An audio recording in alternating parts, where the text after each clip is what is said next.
Hello everyone, welcome to our channel Success Edutech. I am Prashant Jadhav. Today we are watching our first chapter's point. France becomes a constitutional monarchy.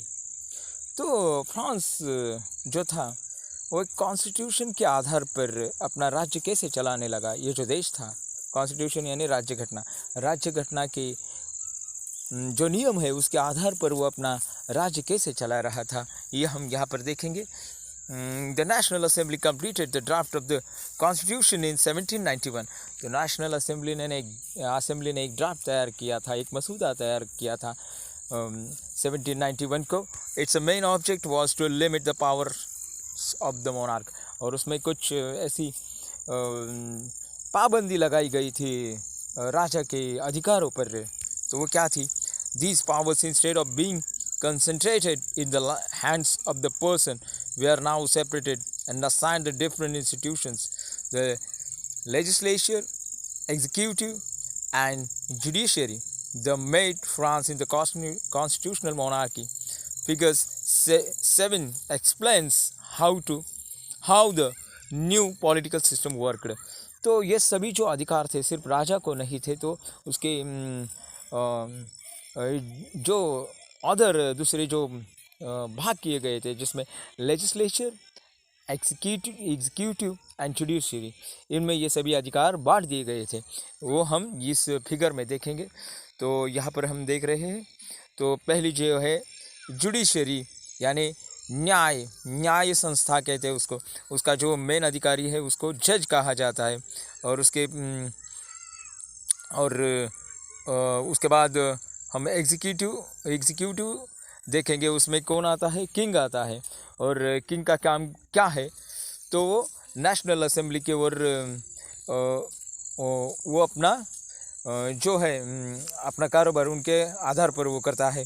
और उसके बाद national assembly का जो महत्वपूर्ण काम है वो क्या है? किंग को कंट्रोल करना।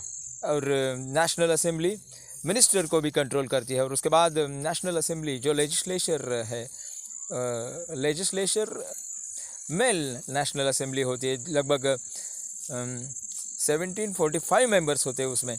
और वो नेशनल असेंबली कैसे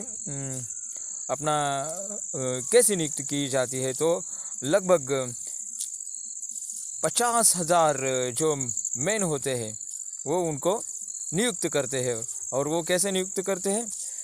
उनको कौन नियुक्त करता है? तो एक्टिव सिटीजन्स, लगभग 4 million of A population of 28 million.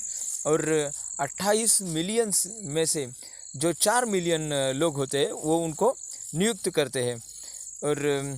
और जो मिनिस्टर्स होते हैं वो किस में होते हैं? नेशनल असेंबली में होते हैं। तो जो जज होते हैं उनको भी कौन नियुक्त करते हैं? एक्टिव सिटीजन्स नियुक्त करते हैं। जब लगभग 4 मिलियन होते हैं वो एक्टिव सिटीजन्स, और वो 28 मिलियन पॉपुलेशन से वो नियुक्त 4 मिलियन लोगों को वो अधिकार प्राप्त होता है। और उसके बाद हम देखेंगे passive citizens, no voting rights, about 3 million man. और लगभग 3 मिलियन जो लोग होते हैं उनको वोटिंग का अधिकार नहीं मिलता। उसमें कौन कौन है? Women, children and youth below 25। उसमें स्त्रियाँ और कुछ बच्चे और उसके जो कि लगभग 25 साल के नीचे के होते हैं। तो ये हमने 1791 की ये सिस्टम, कॉन्स्टिट्यूशन की हमने ये सिस्टम देखी है। अब आगे हम देखेंगे। The constitution of 1791 vested the power of to make laws in the National Assembly, which was indirectly elected.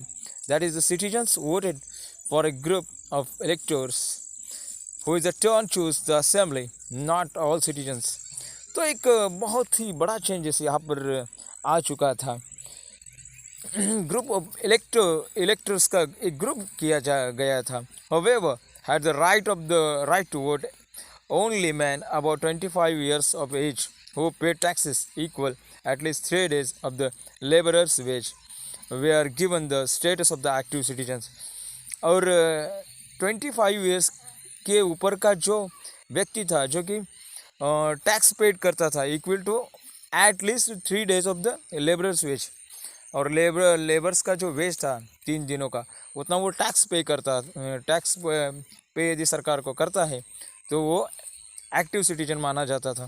That is they were entitled to the vote. The remaining man and women are classed as a passive citizen. और जो बाकी के लोग थे उनको ये अधिकार नहीं था, जैसे कि गरीब, यानी उसमें पीसेंट आते हैं, मजदूर, वुमन आती है यानी स्त्रियाँ आती है, उनको ये अधिकार नहीं था. To qualify as an elector and then the member of the assembly, a man had to belong the highest bracket of tax payers. तो यानी जो टैक्स पे करते थे उनको ही यहाँ पर असेंबली में बहुत ही महत्व दिया गया था. तो कुछ सोर्स दिए हैं. The declaration of the rights of the man and citizens, वो हम देखेंगे. मैन, फर्स्ट जो पॉइंट है, man are born and remain free and equal in rights. दूसरा, the aim of every political association is the preservation of the natural and inalienable rights of the man. These are the liberty, prosperity, security and resistance to oppression. The source of all, तीसरा point, the source of all sovereignty residents in the nation. No groups of individual may exercise authority that does not come from the people. और चौथा देखेंगे, liberty consist of the powers to do whatever is not injurious to others. और पांचवा, the law has the right to forbid only actions that are injurious to society. और छठा point देखेंगे हम, law is the expression of the general will and citizens have the right to participate in its information personally through their representatives. All citizens are equal before it. No man may be accused, arrested or detained except in cases determined by the law. Every citizen may speak, write and print freely. He must take responsibility for the abuse such liberty in cases determined by the law. For the maintenance of the republic force and for the expenses of the administration, a common tax is the indispensable. It must assess the equality on the citizens and the proportion of their means. Since property is a scarce and inviolable right, no one may be deprived it unless a legally established public necessity requires it is, and that the case of justice compensation must be given in advance. तो कुछ rules यहाँ पर उन्होंने दिए थे citizens के लिए, तो हमने वो पढ़े हैं. आप उनका अच्छे तरीके से स्टडी करेंगे, मैं आशा करता हूँ आपसे. The constitution began with the declaration. तो यहाँ पर हम देखेंगे, the constitution began with the declaration of the rights of the man and citizens. Rights such as the rights to life freedom and speech freedom of opinion, equality before law were established as a natural and inalienable rights. That is, they belonged to each human being by birth and could not be taken away. तो कुछ अधिकार ऐसे होते हैं कि वो सभी लोगों को मिलना चाहिए, जैसे कि राइट्स ऑफ लाइफ यानी जीवन जीने का अधिकार, फ्रीडम ऑफ स्पीच और बोलने का अधिकार, फ्रीडम ऑफ ओपिनियन, अपना जो मत है उसे पेश करने का अधिकार, और बहुत से ऐसे अधिकार है वो सभी को मिलने चाहिए अपने जन्म के बाद, यानी जब इंसान बड़ा होता है उसके बाद. It was a duty of the state of to protect the citizens natural rights. और ये सभी ये काम है वो किसका है, तो अपने इस स्टेट का है, यानी हम जहाँ पर रहते हैं वो जो स्टेट है उसका ये अधिकार है. अब रीडिंग पॉलिटिकल सिम्बॉल्स, कुछ हम सिम्बॉल्स देखेंगे, वो यहाँ पर दिए है. The majority of man and women in the 18th century could not read to write, so image symbols to frequently used instead of the words communicate important ideas. The painting by a barrier uses may such symbols of the convey the content to the declaration rights. Let us try to read these symbols. तो कुछ symbols यहाँ पर दिए हैं. The broken chain, ये टूटी हुई चैन किसका सिंबल है, ये किसका प्रतीक है? Chain were used to free slaves. Broken chain stands for the act of becoming free.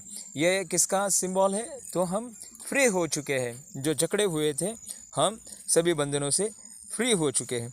तो अब हम देखेंगे the bundle of rods faces one rod can be easily broken but not an entire bundle. Strength lies in unity. तो एक rod हम easily तोड़ सकते हैं, मगर ये उसका बंडल हो तो वो नहीं तोड़ सकते. तो ये किसका प्रतीक है? बंडल ऑफ रॉड्स, यूनिटी का, यानी एकता का. The eye within triangle radiating light, the all seeing eye stands of the knowledge. The rays of the sun will drive away the clouds of ignorance. तो eye किसका प्रतीक है? ज्ञान का प्रतीक है, नॉलेज का प्रतीक है, यहाँ पर उन्होंने बताया है. और sceptre the symbol of royal power, एक रॉयल पावर का एक प्रतीक है. और हम देखेंगे snake biting its tail to from the ring. तो स्नेक जो है अपनी जो टेल है, यानी टेल को वो काट रहा है, पूछ कहते हैं उसको हिंदी में.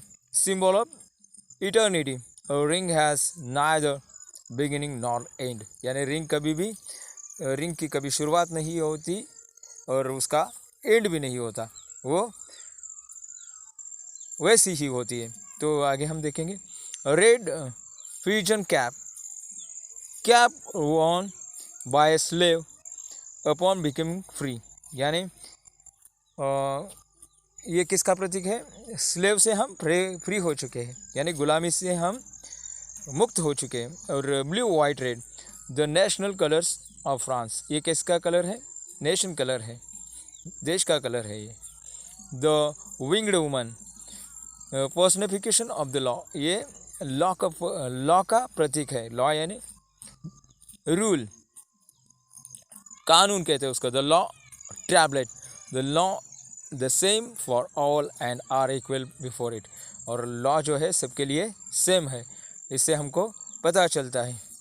तो मैं प्रशांत जाधव अपना ये लेक्चर यहाँ पर ख़त्म करता हूँ.